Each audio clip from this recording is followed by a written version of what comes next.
Welcome to the Erectile Dysfunction Radio Podcast. This is the podcast dedicated to educating and empowering men to address erectile dysfunction, improve confidence, and enhance the satisfaction in their relationships. This podcast is brought to you by ErectionIQ.com. Learn more at ErectionIQ.com. Welcome to the Erectile Dysfunction Radio Podcast. I am Mark Goldberg, certified sex therapist. I am deeply passionate about working with men like you to help resolve their ED. So on today's episode, we're going to be talking about low desire. Erectile dysfunction often comes with other challenges, and one of them is a decrease or a loss of libido. And desire, libido, sex drive, whatever you want to call it, it's important to the erection process. We recently hosted Dr. Robert Siegel for an episode on low testosterone. If you haven't listened, you should go back and find that episode. Low testosterone is one factor that can contribute to loss of sex drive. But as Dr. Siegel pointed out, it certainly is not the only factor, and oftentimes, even with testosterone replacement, men will find that their desire does not return. So today we're going to explore some of the other factors that can cause libido to decrease. In our society, we've come to associate low sexual desire with femininity and a high libido with masculinity. Men are thought of and think of themselves as always in the mood and ready to go. This could not be further from the truth. 20% of men experience low sexual desire. Why we struggle to accept this as men and as a society is unclear, but it is certainly not helpful. The shame that men experience when faced with low sexual desire can be devastating.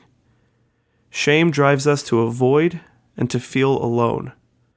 I remind men that I work with that you don't need a raging sex drive in order to have satisfactory erections and a satisfactory sex life.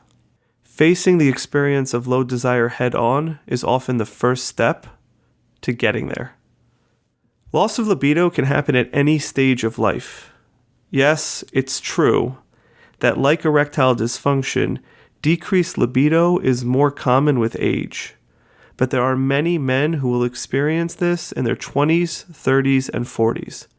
Most commonly, a man has experienced a more robust libido at an earlier stage of life, and for some seemingly unclear reason, his libido drops off.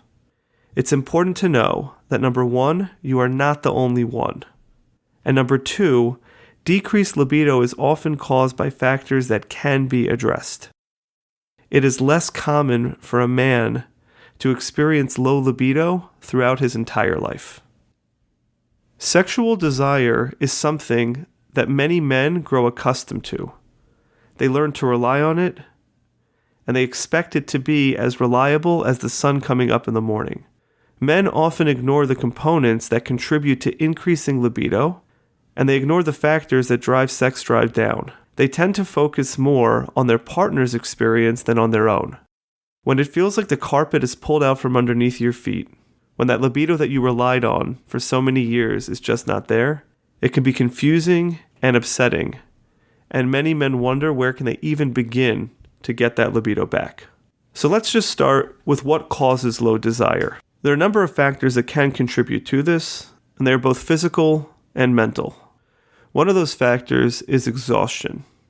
Our bodies need energy to meet our most basic needs. When we are tired, our energy is more limited, and our focus is directed towards sleep. Our brains are also impacted by feeling tired, and it can cause us to be less receptive to things that get our desire started. Another factor is stress. Who among us doesn't experience stress and anxiety? We are busy with a lot of responsibilities and a lot of worries. What you think directly impacts whether you will feel desire or notice the things around you that are stimulating.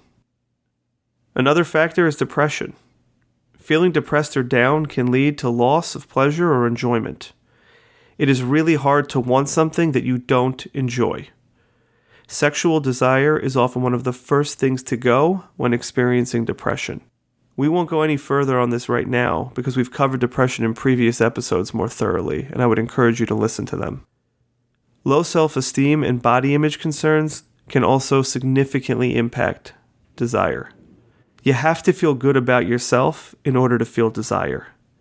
If you struggle with your body or with your appearance, it is difficult to feel sexually deserving and sexually desirous. All of these factors can be addressed. So if you are feeling any of these things, if you're experiencing any of them, and they are common with low libido, working with somebody can really help to make a difference. Now, the way desire works in each of us changes over time. Men in particular tend to start off their sexual lives with high libido stemming from biological sources such as an elevated or an abundant amount of hormones. This automated process also distracts from the role that a man can play in creating desire and in increasing his own libido. Many men do not have to think about this process for years and oftentimes decades. But at some point, this will likely change. Desire will no longer be something that a man can wait for to just show up. He may have to become active in creating his own desire.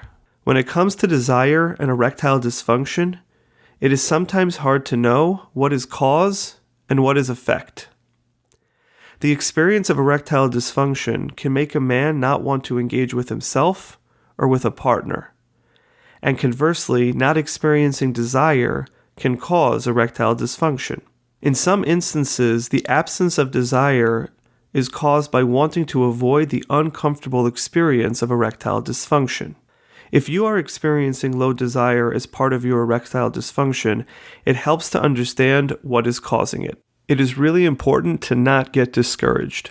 I have seen many men who experienced low desire find ways to genuinely and legitimately boost their desire, to be able to re-engage with their partners, to be able to reestablish a healthy and satisfying sex life.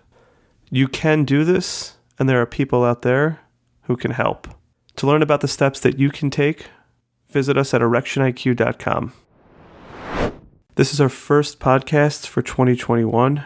I am so excited that we have finally ended 2020, and I hope that 2021 can be a much better year for all of us, a year of less stress, less anxiety, and ultimately better erections and better sexual satisfaction. We launched this podcast back in September of 2020, and the response has been overwhelmingly positive, and I just want to thank all of our listeners for making the launch so inspirational. It's provided me with tremendous energy to continue to produce more podcasts, more content, and I'm excited to share with you that in 2021, we will be upgrading our website, erectioniq.com. There's a lot more stuff coming, so please check out erectioniq.com for all the latest updates, and let us be a part of helping you resolve your erectile dysfunction.